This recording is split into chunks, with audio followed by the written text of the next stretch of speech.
We're back for another book review. So we're going to be talking about Twisted Love by Huang. This is the first in her series, and yes, she just announced that she got a deal with Netflix. It's going to be a series. Woo woo. And I'm excited because I actually really love this book. I've heard mixed reviews of her work, and she's been on my TBR, and I was like, I don't know. And then I just want to get back into like dark romance a little bit of mafia romance, and the perfect book for this because like I was missing out. So we have a sibling set. One was it Josh, right? He ends up going overseas, and he asks his best friend to watch over his little sister. She's not that much younger, but you guys get the point. And so this best friend ends up moving into Josh's old home, which is literally right next door to his sister, and he's looking over her. Now, there were quite some twists in this book.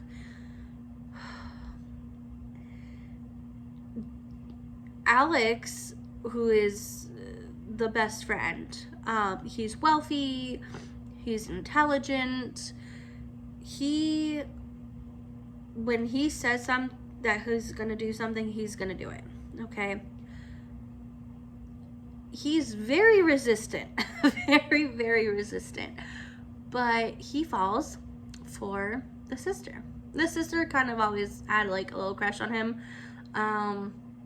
but he really falls for her. She was like, you know what, I'm not gonna get rid of this guy. Like, he's always gonna be around, but like, he's gonna be like my brother. I might as well just deal with it. So anyway, they fall in love, right? They end up having a relationship. And during this time, Alex is dealing with stuff because his parents had been murdered, and he's looking for their killer.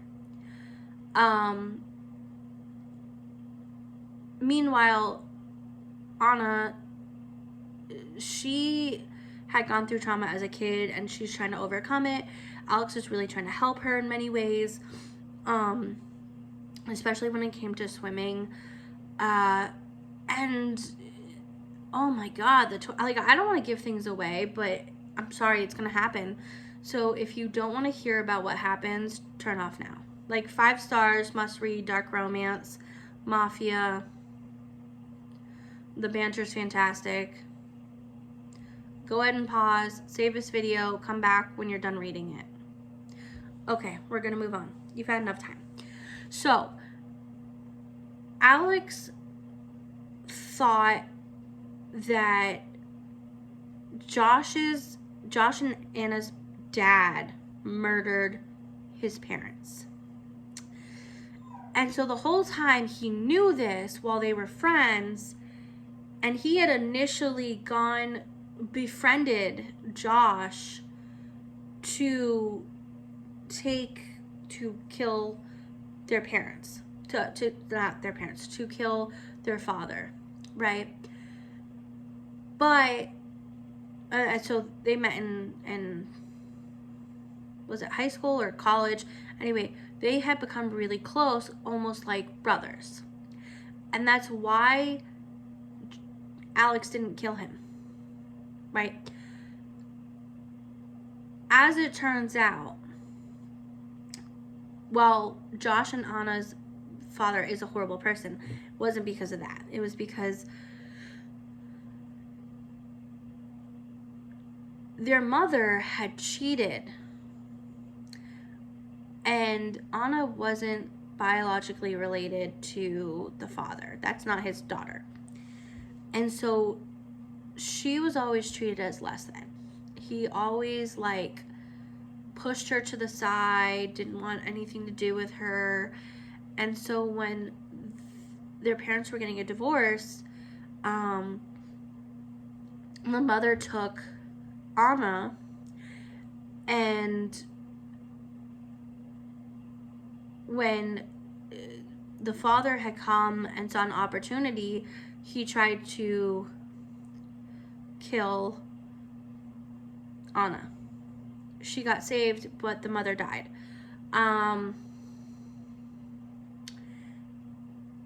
And Anna had blocked out this whole thing. Like, she knew that her mother was dead, but she blocked out that it was her father trying to kill her. She thought it was her mother, and she, like, had been dealing with this and all that. So she finds out that it was really her father, and Josh finds out, and he's, like, disowning him, and, like, it was horrible. And the whole reason that their father's company was tanking was because of Alex, which was kind of genius at the like genius. So anyway, at the same time, Alex then also finds out that it wasn't their father that killed his parents. It was his uncle who had raised him after their death, right? Because his uncle was in love with his mother, and his mother didn't want to leave Alex's father for the uncle. And the uncle was like, well, your father was just too nice. And Alex had grown up, like, very hard and, like, revengeful and all of this. Like, he didn't let people in because that would destroy him. Like, that's kind of where he was at. But he had small cracks, right? When it came to Josh, right? Josh being his best friend and like a brother, he didn't take that revenge because that was his best friend. He didn't want to hurt him. Like, yes, the intention was there, and then he was like, nah, this dude is like my best friend. This is my brother. And then Anna, like, he cared for her the whole time, but then, like, obviously the love interest. And for him to, well, their banter was freaking hilarious, but she's a tough cookie. she is not for the weak, okay? She can stand on her own. But he didn't want to hurt her. He ended up hurting her to not hurt her, which I never understand that. I kind of hate that part, but, like, it does happen because I think we push people away.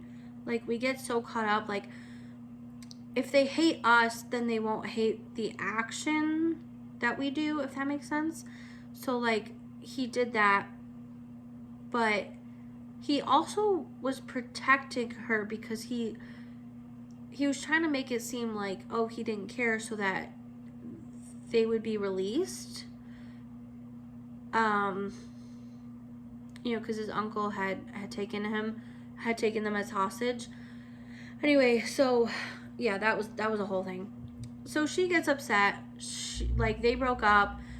He's in his own, she's in her own. She ends up chasing her dreams and moving away. She goes to London, and you know, she's trying to deal with things, like trying to get through and rebrand, recover, but at the same time she felt, you know, between the loss of her mother, the way that the man that was raising her treated her and tried to unalive her several times, and then the man that she fell in love with treated her, she was just done with love, right? And her friends, and I want to say, like, while her friends weren't perfect by any means, they really did look out for her because they knew that they loved each other, and even though one of them didn't like him, they knew that, like, hey,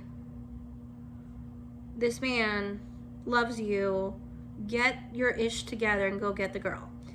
And it was because of that he ended up going to London. He's like, listen, you may be in London, but I'm not going anywhere. I will be your personal bodyguard. You don't have to like me.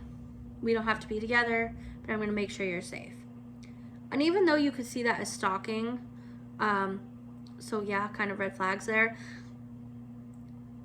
he did want to make sure that she was safe. Like, he wasn't trying to cross boundaries. Like, you seem like, I know that seems tough, but yeah. in the meantime, one of her friends is the princess of this country, and like she's very well involved, and she's a queen. Well, I mean, how do I explain this? She holds her own, but she never wanted to be a royal, right? Not that, how do I explain this? Like, it seems like royals, they either go one way or the other, right? They either really, really want to be, you know, in the, like, on the throne, or they just want nothing to do with it. But she was in the, I don't want anything to do with it. I just want to live my life, whatever, right? Like, those parameters. Those of us that are not royals, right? I feel like we have like this outside look of royalty, and like, oh, they're glammed up and they have all this stuff to do, when I couldn't even imagine like you just have so much to do. Like, you can't just be yourself, right? Like, I feel like we've glamorized it through movies and books. But anyway, so she ends up getting in trouble, and that's how the book ends. And then it's going to go into book 2, which I will read.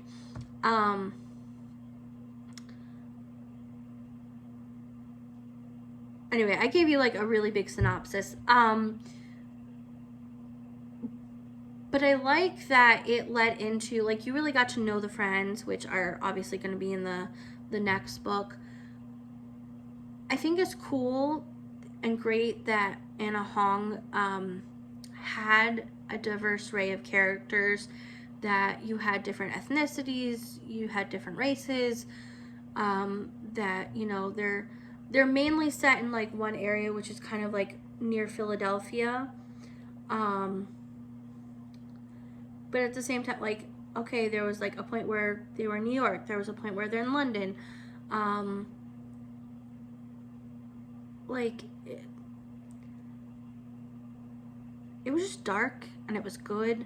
It was fantastic, and I cannot wait to read more. 5 stars.